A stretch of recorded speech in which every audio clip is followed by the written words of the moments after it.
आपको केवल 3 दिन का उपवास करना है, आपने 11 दिन का संपूर्ण उपोषण किया। 11 दिन एक भुक्त रहने के लिए कहा था, उन्होंने अन्न का ही त्याग कर दिया। हम लोगों को समय की आवश्यकता, युग की आवश्यकता, सनातन के अंतःकरण की आवश्यकता के रूप में हमारे सम्माननीय प्रधानमंत्री जी प्राप्त हुए हैं।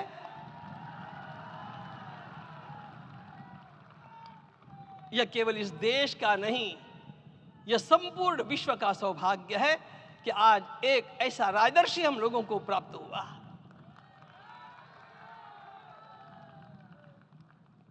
आपके मंगल हाथों से आज प्रतिष्ठा होने की बात थी, वह स्वाभाविक भी था, वो होना ही था मित्रों।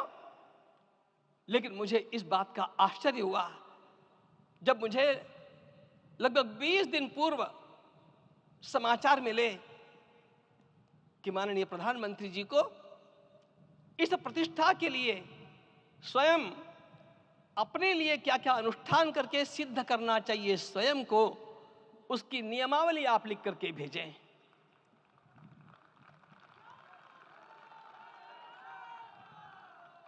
जिस प्रकार का हमारे देश का राजनीतिक माहौल है, कोई भी आकर के किसी भी समय कुछ भी कर्म करके चला जाता है, वो उद्घाटन हो चाहे पौधारोपण हो चाहे कुछ भी हो, लेकिन उसके लिए मैं अपने को सिद्ध करूं, इस प्रकार की भावना कहां होती है? यदि किसी ने पूछा तो मैं कहूंगा कि यहां होती है। भगवान श्री राम की प्रतिष्ठा करनी है।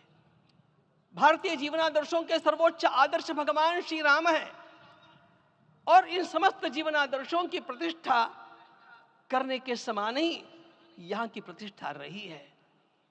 इसलिए एक महान विभूति को ऐसे लगा कि मैं अपने को भी साधूं। मैं कर्मणा मनसा वाचा, कर्म से, मन से और वाणी से अपने को उसके लिए शुद्ध बनाऊं, सिद्ध बनाऊं, और उसका मार्ग तप ही है। भगवद गीता ने कहा, यज्ञ दान तप कर्म न त्याज्यम कार्यमेव तत्। तप से ही विशेष परिशुद्धि होती है। आज मुझे आपको बतलाने समय अंतःकरण गदगद होने की अनुभूति हो रही है।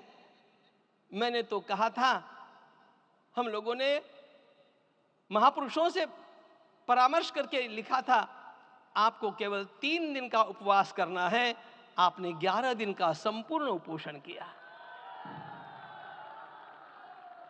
हमने 11 दिन एक भुक्त रहने के लिए कहा था, उन्होंने अन्न का ही त्याग कर दिया। महाभारत में कहा गया है, अनशन यह सबसे बड़ा तप है, अनशन। और उसको उनके जीवन में साकार होते हुए मैंने केवल देखा नहीं, मैं थोड़ा तार्किक हूं। आपकी परम पूजनीय माता जी से मिलकर के मैंने उसको रिकन्फर्म भी किया था कि आपका यह अभ्यास 40 वर्षों का है। ऐसा तपस्वी कोई राष्ट्रीय नेता प्राप्त होना यह सामान्य बात नहीं है। वे इन दिनों में हमने कहा था कि आपको विदेश प्रवास नहीं करना चाहिए, क्योंकि सांसर्गिक दोष भी आते हैं। विदेश प्रवास टाल दिया सांसर्गिक देशों के इस दोषों की संभावना के कारण, लेकिन दिव्य देशों का प्रवास ऐसा किया। नासिक से आरंभ किया, गुरुवायूर गए, श्रीरंगम गए, रामेश्वरम गए।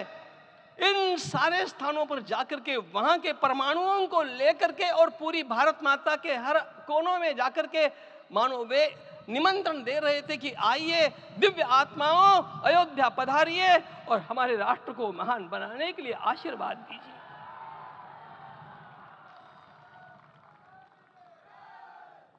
हमने केवल कहा था 3 दिनों तक आपको भूमि शयन करना चाहिए। 11 दिनों से आप भूमि शयन कर रहे हैं। इस कड़कड़ाती ठंड में इस प्रकार का शयन करना, मित्रों, ब्रह्मा जी ने सृष्टि को निर्माण किया। उस समय उन्होंने एक शब्द को सुना था। भारत की संस्कृति का सबसे मूल शब्द है तप, तप इति। हमारे पूज्य गुरुदेव के गुरुदेव परम गुरु कहा करते थे, कांची के परमाचार्य जी महाराज, तपश्चर। मैं जब भी उनसे मिलता था वे कहते थे तपश्चर। आज तप की कमी हो गई है। और उस तप को हमने साकार आप में देखा। मुझे इस परंपरा को देखते हुए केवल एक राजा याद आता है जिसमें यह सब कुछ था, और उस राजा का नाम छत्रपति शिवाजी महाराज। छत्रपति शिवाजी महाराज। मित्रों, लोगों को पता नहीं है शायद, वे स्वयं जब मल्लिकार्जुन के दर्शन के लिए श्री शैलम के ऊपर गए, 3 दिन का उपवास किया, 3 दिन शिव मंदिर में रहे, और महाराज ने कहा कि मुझे राज्य नहीं करना है, मुझे संन्यास लेना है, मैं शिव जी की आराधना के लिए जन्मा हूं, मुझे संन्यास लेना है, मुझे वापस मत ले जाइए। इतिहास का वो बड़ा विलक्षण प्रसंग है।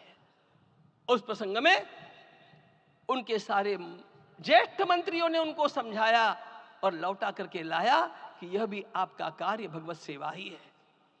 आज हम लोगों को उसी प्रकार के एक महापुरुष ऐसे प्राप्त हुए हैं जिसको भगवती जगदम्बा ने स्वयं हिमालय से लौटा करके भेज दिया कि जाओ भारत माता की सेवा करो।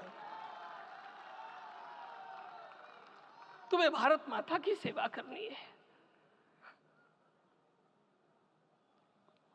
मैं अपने को कभी श्रद्धा रखने के बारे में भावुक नहीं पाता हूं, लेकिन कुछ स्थान ऐसे होते हैं जहां पर आदर के साथ अपना मस्तक अपने आप झुक जाता है।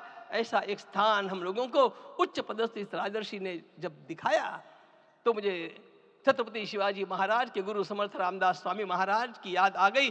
उन्होंने शिवाजी का वर्णन किया, निश्चयाचा महामेरु, निश्चयाचा महामेरु, बहुत जनासी आधारू, अखंड स्थितिता निर्धारू, श्रीमंत योगी, श्रीमंत योगी, श्रीमंत योगी। हम लोगों को आज एक श्रीमंत योगी प्राप्त हुआ।